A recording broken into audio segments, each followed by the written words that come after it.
कश्मीर में धारा 370 समय हमेशा के लिए दफन हो गई, समाप्त हो गई। फिर उसने कहा योगी जी राम राम। मैं उसकी तरफ देखा, मैंने कहा भाई ये तो मौलवी है और मुझे राम राम क्यों कह रहा है। आतंकवाद का जो दंश कांग्रेस ने इस देश को दिया था,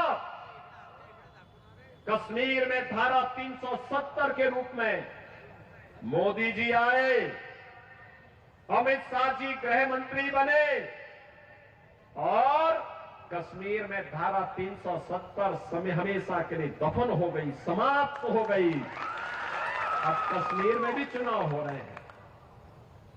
मैं कश्मीर के चुनाव में गया था। चुनाव के दौरान जब मैं जम्मू एयरपोर्ट पे उतरा, मौसम थोड़ा वहां खराब था। मैं एयरपोर्ट के अंदर गया, एक मौलवी मुझे मिले, वो मुझे बोले राम राम। मैं समझा नहीं, मैंने कहा पता नहीं किसको कह रहे हैं। फिर उसने कहा योगी जी राम राम। मैं उसकी तरफ देखा, मैंने कहा भाई ये तो मौलवी है और मुझे राम राम क्यों कह रहा है। तो वहां पे एक जवान था, मैंने कहा भाई ये मौलवी क्या मुझे कह रहा है।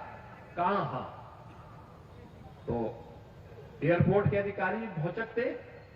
मैंने कहा भी नहीं, भौचक मत होइए, आश्चर्यचकित मत होइए, ये धारा 370 हटने का इफेक्ट है।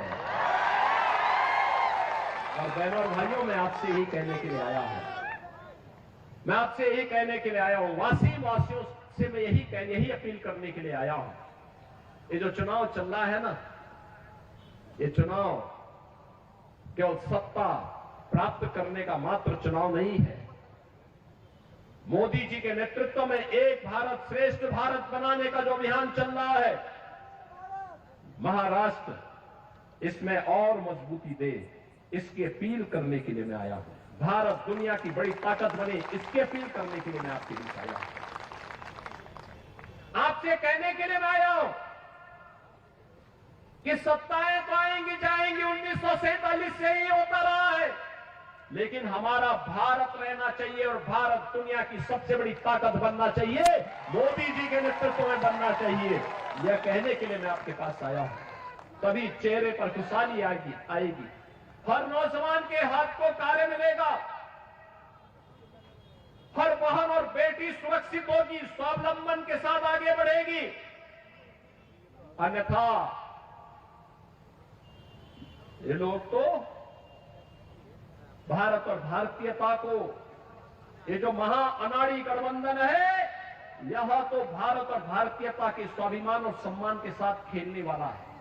याद करिए, यही कांग्रेस, यही एनसीपी, यही लोग थे जो कहते थे राम हुए ही नहीं, कृष्ण हुए ही नहीं।